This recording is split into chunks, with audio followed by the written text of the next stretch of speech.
ஆத்ம வணக்கம். ஆத்மபிதா சுவாமி சிவானந்த பரமஹம்சர் அவர்கள் அருளிய மத்தக ஞானம்.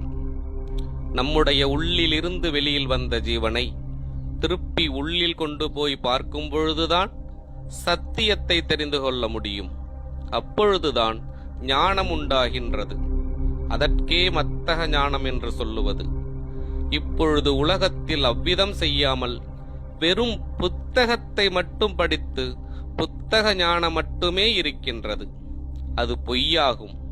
அதனால் நாம் படித்ததெல்லாம் பொய்யாகி போயிருக்கின்றன. எனில் வேத சாஸ்திர இதிகாசங்கள் ஒன்றும் பொய்யல்ல, அவையெல்லாம் சத்தியமாகும்.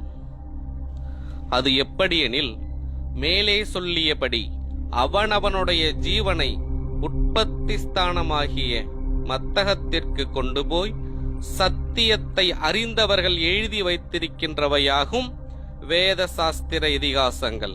ஆத்ம வணக்கம்.